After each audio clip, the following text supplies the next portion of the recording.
sepse nëse ne nuk parandalojmë atë sot, ajo do jetë rrënimtare përfullimisht për ne. Shqipërinë e larguar mund ta rikthejmë me politika dhe incentivat e duhura.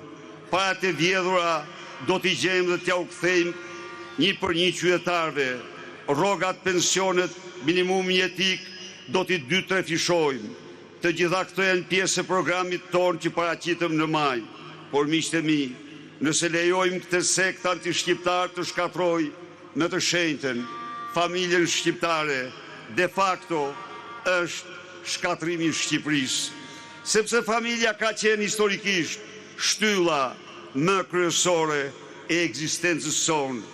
Ndaj dhe përgjigja jonë do jetë revolt dhe vetëm revolt për të mbrojtur familjen shqiptare, revolt paqësore, sepse ne jemi Partia Demokratike, me revolt paqësore ne shemën diktaturën hoxhiste komuniste, me revolt paqësore do shemim narkoshtetin e Ramaduros. Por ama, me revolt paqësore ndaj jarmiku i cili e ka çuar Shqipërinë në pikën më kritike të ekzistencës saj. Çdo shqiptar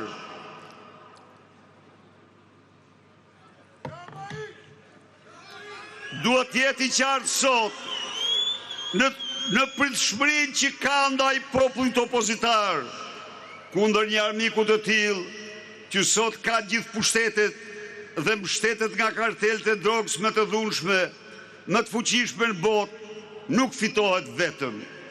Të gjithë e patju se çfarë ishte Edi Rama i aftë të bëj kundër gjykatës kushtetuese për të mbrojtur vjedhjet e tij. Ndaj cili do që mendon se një opozit mund fitojë zgjedhjet kundër atij, është jashtë i realiteti. E kemi thënë dhe themi përsëri, me Edi Ramën zgjedhje të lira nuk ka dhe opozita s'fiton dot kur një farsë elektorale. Të ri, burra, gra, njerëz të ndershëm, asnjë nuk ka të ardhur me pa votën e lirë. Ndaj dhe për të patur për të votuar të lirë dhe me gjintet, të ngrihemi, të largojmë Edi Ramën nga pushteti, të shkojmë drejt zgjedhjeve të lira dhe të ndershme, drejt ardhmës që meritojmë. Çdo i ri që mendon të ndërtojë ëndrrën e jetës tij në vendin e tij, duhet të marrë ata me vete rrugëve të botës për shkak të narkoregjimit. Shqipëria është vendi i ëndrave rinore të dënuar. Sot çdo shqiptar dhe shqiptare që ka konsideruar dhe konsideron Shqipërinë e integruar në Bashkimin Evropian si të ardhmen me të ndritur të vetes dhe të vendit dhe kombit të tij, mos harroj se me narkoregjimin e Edi Ramës dyert e hapura të Europës janë të mbyllura. Bashkimi Evropian nuk është klubi i hajdutëve trafikantëve, por është bashkimi i njerëzve të barabartë para ligjit, i votës së lirë, i shtetit ligjor. Ndaj dhe kam një thirrje për çdo forcë opozitare, për çdo opozitar të këtij regjimi, për çdo qytetar dhe qytetare të këtij vendi, u bëj thirrje jo si lider i partisë më të madhe opozitare, por si qytetar, si shqiptar i shqiptarit. Le të bashkohemi. Çdo opozitar, por dhe çdo qytetar që sot është kundër bashkimit, ta di mirë se turpron veten e tij para shqiptarëve. Kur ishte nevoja kundër Hitlerit, u bashkua Amerika me Bashkimin Sovjetik, ndërsa ne shqiptarët, opozitar, nuk u bashkohemi dot kundër Edi Ramës. Ai që mendon se humbet votat nga bashkimi, harron se votat nuk kanë asnjë vlerë për sa kohë që Edi Rama është në pushtet. Por e kundërta, nga bashkimi dhe sidomos nga triumfi i bashkimit, largimi i Edi Ramës, të gjithë fitojnë. Jo vetëm do shtohen votat e secilit, por ato vota do kenë peshën dhe vlerën që meritojnë. Sepse do i rikthejmë zgjedhjet e lira dhe të barabarta, ashtu siç ishin ato në vitin 2013, zgjedhjet e lira në të cilat ndodhi rotacioni fundit i pushtetit në Shqipëri. Le të bashkohemi pra, le të bashkohemi kundër armikut më të rrezikshëm të Shqipërisë, Edi Ramës, jo për ideologji, as për politik, por për misionin më të shenjtë që një shqiptar mund t'i caktohet, shpëtimin e Shqipërisë. Do ta mbyll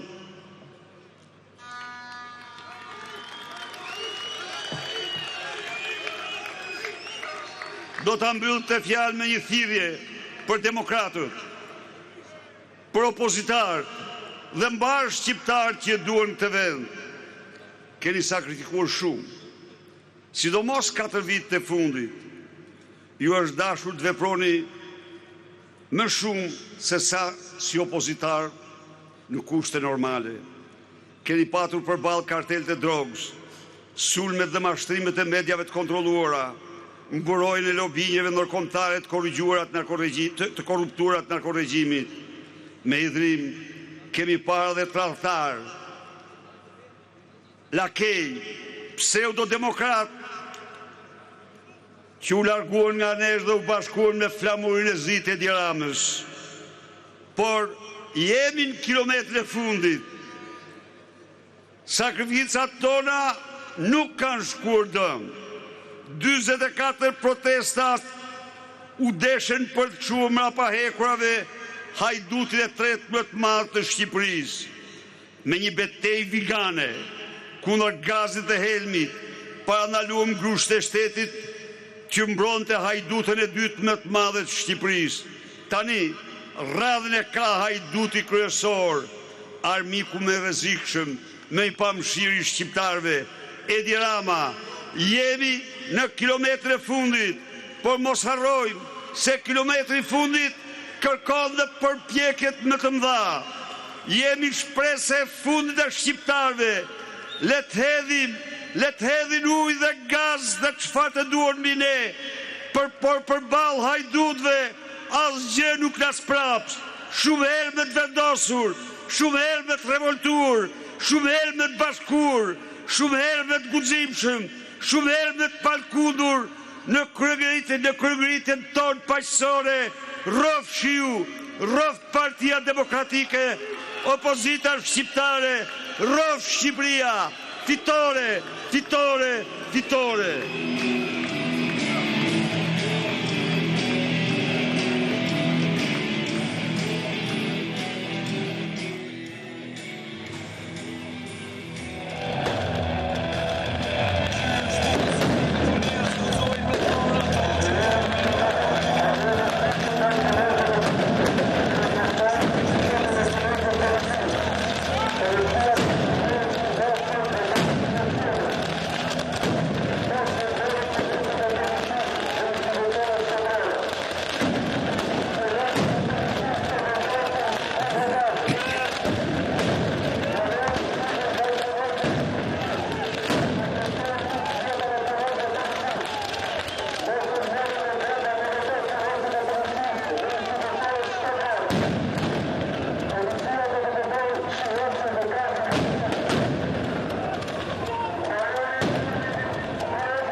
Ka përfunduar fjalën e tij kryetari i Partisë Demokratike Sali Berisha dhe siç pritej në fund të kësaj proteste ka filluar hedhja e fshekzjarëve dhe koktelve Molotov, bombat Molotov që po shpërthejnë tani në shkallët e